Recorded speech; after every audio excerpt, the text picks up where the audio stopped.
How Fandoms Are Beneficial Within Geek Culture by Julianne Mola. The objectives of today is to be able to identify and understand what fandoms are, to be able to identify and understand the different conventions and subgroups within fandoms, to be able to identify and understand the reasoning and goals behind fandoms, to be able to identify and understand the targeted crowd of fandoms, and lastly, to be able to identify and understand why fandoms are beneficial for geeks. What is a fandom? Fandom is a subculture that allows people to form a mutual bond with others who share similar interests over a book series, TV show, movie, band, or other form of pop culture. Fandoms allow individuals to share their knowledge and enjoyment of video games, fantasy, anime, and other forms of gaming. This also is known as an expression of knowledge which ties in to a sense of social identity. Who are nerds? Nerds are a subgroup within the fandom. Choleric individuals who can cite lines or know everything about their favorite games, novels, or movies are otherwise described as nerds. Nerds worry less about what the larger society sees them as and more about maintaining their place in the fandom world. Other subgroups within the fandom. Guardians of knowledge are when they are experts of graphic novel series or games. They are also a subgroup within the fandom. Another subgroup within the fandom is an extroverted group of individuals a part of a fandom. These individuals feed on socialization events that carry merch and accessories regarding their favorite games, novels, or movies. Sanguine people deflect their geek pride within the social environment that are similar and connect to their passion and knowledge.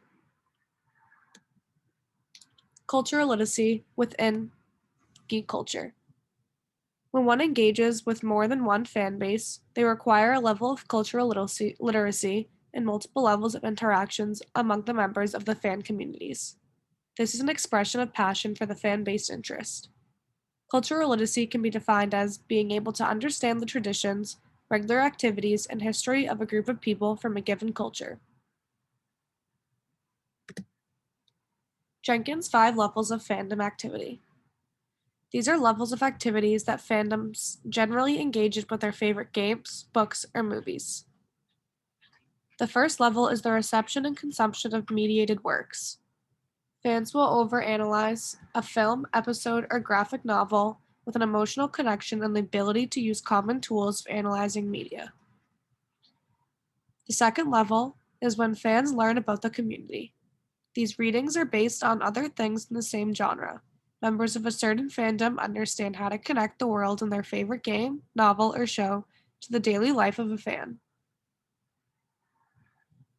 The third level is the mode of activities that fans are able to organize based on their favorite. This emphasizes the power of a whole group fandom rather than one single fan. The point is to organize rallies in support of a cause.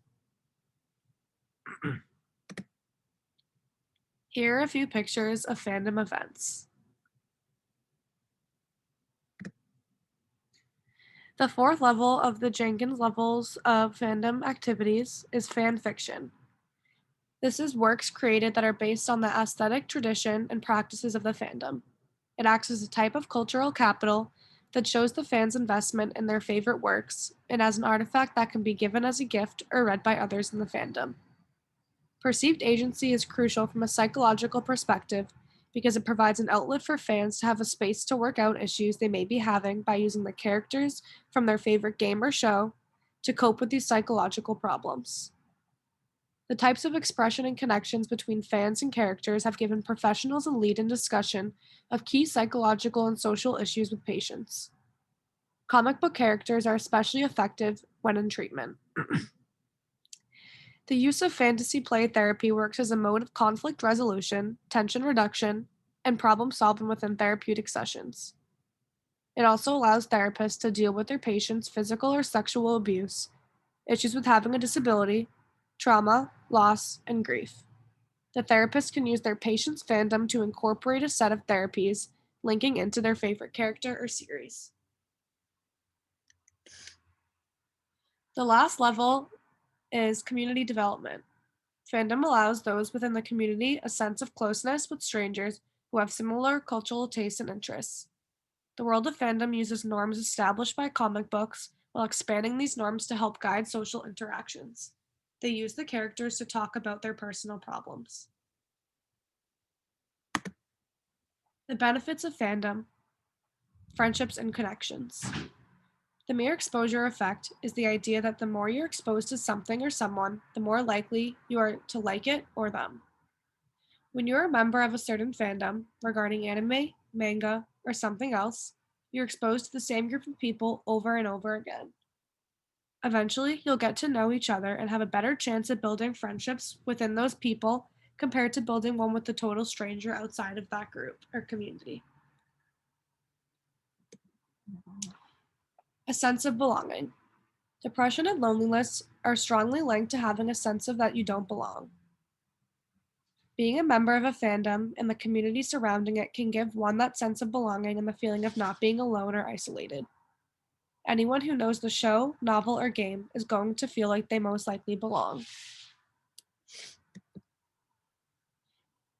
Fandoms can reduce depression and improve communication. When becoming part of a fandom, depending on how much of an active contributor you are or how much you enjoy it, it may take up a lot of your time. It's something reliable and enjoyable to keep you busy, which is going to help reduce either the chances of depression or the symptoms, along with any other mental health issues. It also may improve social skills and communication because of the interactions you're making via online or in person.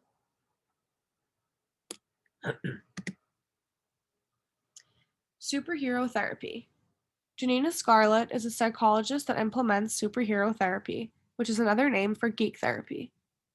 Superhero therapy, or geek therapy, is an emerging technique that psychologists such as Janine Scarlett use in their therapy practices, where they incorporate pop culture, anime, or other fiction figures into their therapy sessions to help their patients.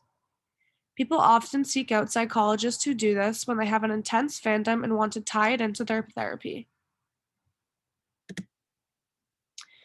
Openness to fandom can help therapists build a rapport with clients, easing the way for people who are averse to therapy by helping them open up about difficult to verbalize emotions, says Jose Cardona, a psychologist who implements a concept like geek therapy.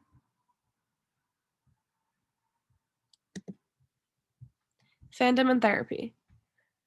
Often, fandom is so linked to some people's identities that it's essential in their therapy sessions. When you're really into a particular fandom, you see the world through that lens. Patients can use their favorite fandom to solve their own problems and overcome obstacles when they see their favorite character doing so. Patients can see the parallels between their favorite fandom and their own reality and can change their behaviors and thoughts.